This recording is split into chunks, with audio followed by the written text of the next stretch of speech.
Have you ever planted tiny seeds with high hopes, only to watch them grow into pale, incredibly thin threads that flop over the moment you look at them? You are definitely not alone. Today we are breaking down the simple rules to guarantee your seedlings grow up strong, thick, and stocky. I am going to promise you right now, by the end of this video, you will know exactly how to transform flimsy sprouts into little green athletes.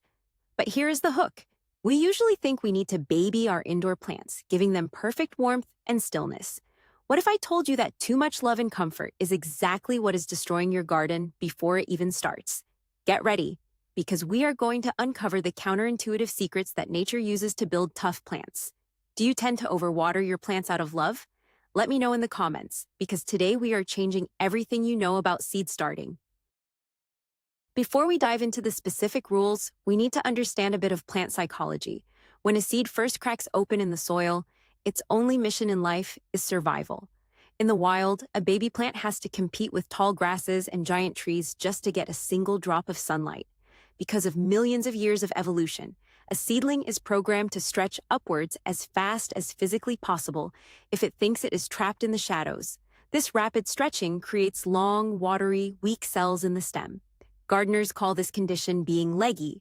While this stretching might help a wild plant survive in a dense forest, it is an absolute disaster for your indoor vegetable garden. A leggy plant will snap in the wind, it is vulnerable to diseases, and it cannot support heavy fruits like tomatoes or peppers later in the season. Our goal as indoor gardeners is to trick the plant.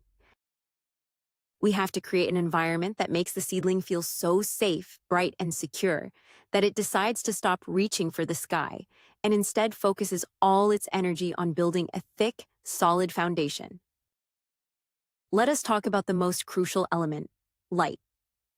It is a common myth that putting your seed trays next to a sunny window is perfectly fine. The truth is, window light is rarely enough. Think of a plant as a tiny solar panel. If it does not get enough direct, intense rays, it panics. It stretches its stem, reaching desperately for the sun, and becomes what we call leggy. This is why a dedicated grow light is your best friend. Imagine you're reading a book in a dimly lit room. You have to lean in close to see the words. Plants do the exact same thing. They lean and stretch until their stems are as thin as thread. To prevent this, place a grow light just 2 or 3 inches above the leaves. Yes, that close. As the plants grow, you slowly raise the light. This tricks the seedlings into thinking they are basking under the blazing summer sun. They do not feel the need to stretch, so they focus their energy on growing thick, sturdy stems instead.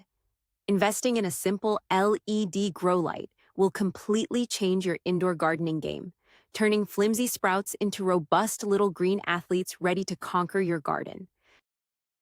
Now, let us move on to something that surprises a lot of beginners: temperature control. There is a persistent myth that seedlings need to be kept as warm as possible at all times. While seeds absolutely love a warm, cozy environment to sprout, everything changes the moment they pop out of the dirt.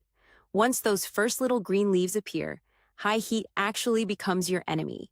If your room is too warm, the plants grow too fast, and their stems become weak and watery. Let us look at a real-life example. Imagine running a marathon in a sauna. You would be exhausted and weak. That is how your tiny plants feel in a sweltering room. What you want to do is drop the temperature. After they sprout, keep them in a room that is around 65 degrees Fahrenheit. This cool environment slows down their upward growth. It tells the plant to pause, take a breath, and build a thicker stem and a stronger root system. It is like weightlifting for plants. By keeping them a bit chilly, you are toughening them up. They become stocky, resilient, and perfectly prepared for the unpredictable weather they will face once you move them outdoors. Here is a secret weapon that almost no one talks about when starting seeds indoors. Wind. Wait, wind inside the house? Exactly. A huge myth is that baby plants need to be protected in a perfectly still, draft-free bubble. In nature, seedlings are constantly pushed around by spring breezes. This constant movement causes tiny microtears in the plant tissue. When the plant heals those tears, the stem grows back thicker and tougher, much like human muscles after a good workout at the gym. When you grow plants inside a quiet room, they get lazy. They have no reason to build strong stems. The simple fix is to set up a small oscillating fan near your growing station. You do not want a hurricane. just a gentle, artificial breeze that makes the leaves dance lightly for a few hours a day. Imagine a tree growing in a windy valley. Its trunk becomes massive to withstand the force. Your seedlings will do the exact same thing on a smaller scale. This airflow also brings a bonus benefit. It dries out the surface of the soil, which prevents nasty fungus and mold from killing your precious plants before they even have a chance to grow. Let us dive into the dirt, or rather, why you should not use dirt from your yard. A widespread mistake is assuming that any garden soil will work for starting seeds. This is a massive myth. Heavy garden dirt is full of clay, weed seeds, and sometimes diseases. When you put it in a tiny plastic cup and water it, it turns into a dense brick. Seedling roots are as delicate as spider webs. They simply cannot push through heavy, compacted mud. Instead, you must use a specialized seed starting mix. This mix usually contains zero actual soil. It is a fluffy, cloud-like blend of peat moss, perlite, and vermiculite. Imagine trying to run through waist-deep mud versus running on a perfectly paved track. The fluffy mix is that paved track for your plant roots. It allows water to drain quickly while holding just enough moisture. Because the roots can spread out effortlessly, the plant above the ground grows incredibly fast and strong. A massive, healthy root system is the absolute foundation of a stocky, heavy seedling. If you treat the roots right with a light, airy mix, the top of the plant will reward you with thick, beautiful green growth. We need to have a serious talk about watering, because this is where so much love goes terribly wrong. The myth here is that seedlings need to be constantly wet, like little swamp creatures. People water them every single day, keeping the soil soaking wet. This is a guaranteed way to get weak, yellowing, and rotting plants. Roots need oxygen just as much as they need water. If they are sitting in a puddle, they literally drown. The secret rule here is to practice the art of bottom watering. Instead of pouring water over the top of the fragile plants, which can knock them over and invite disease, place your pots in a solid tray. Pour an inch of water into the tray and let the soil soak it up from the bottom like a sponge. Leave it for 30 minutes, and then dump out any remaining water. Now wait until the pots feel incredibly light before you water them again. Let the surface of the soil dry out. Imagine a desert plant sending its roots deep searching for an underground spring. By letting the soil dry slightly, you force the seedling roots to grow deeper and stronger in search of moisture, resulting in a much sturdier plant overall. Let us look at another hidden danger that makes seedlings stretch out and become weak: overcrowding. It is incredibly tempting to plant 20 seeds in one tiny container just to see what happens. The myth is that they will all be perfectly happy sharing a small space. The reality is much darker. Plants are incredibly competitive. If they are packed tightly together, their leaves shade each other. Suddenly, they are in a desperate race for survival. Each little seedling senses that its neighbor is stealing its light. So, what do? They stretch upward as fast as possible to beat out the competition, resulting in horribly long, spindly, and fragile stems. Think of it like being in a crowded concert where everyone is standing on their tiptoes to see the stage. To avoid this, you must be ruthless. Once the seeds sprout, you have to thin them out. Snip the weaker ones with small scissors, leaving only one strong plant per cell or pot. It hurts to destroy tiny plants you grew from seed, but giving one plant plenty of personal space ensures it will grow wide, thick, and perfectly stocky, rather than tall and sickly. Moving on to plant food, we encounter a very dangerous myth about feeding your babies. Many people think that the moment a seed sprouts, it needs a massive dose of chemical fertilizer to grow big and strong. This could not be further from the truth. A seed actually contains its own built-in packed lunch.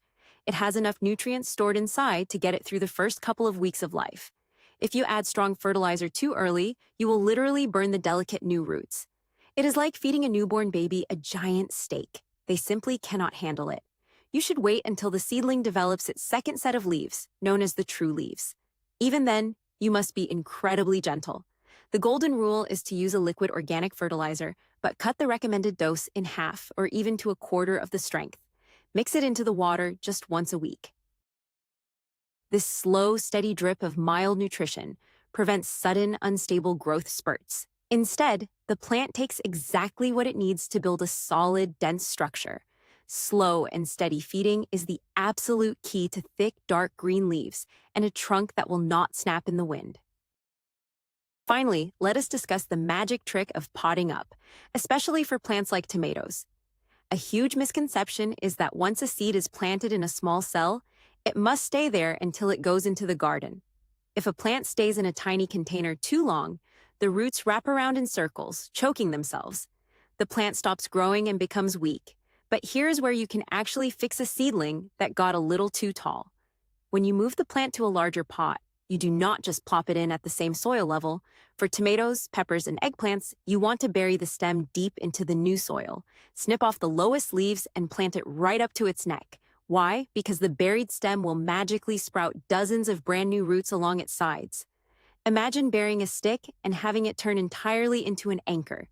This massive new root system turns a mediocre, slightly leggy plant into an absolute powerhouse.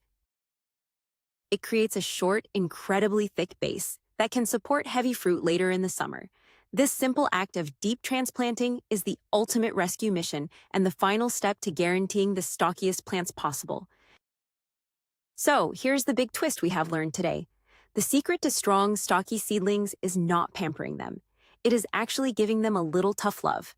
By bringing the lights aggressively close, dropping the room temperature, turning on a fan to simulate wind, and letting them dry out just enough to make their roots work hard, you are replicating the rugged beauty of nature right inside your home. These simple adjustments mean your plants will not be fragile weaklings shocked by the outside world.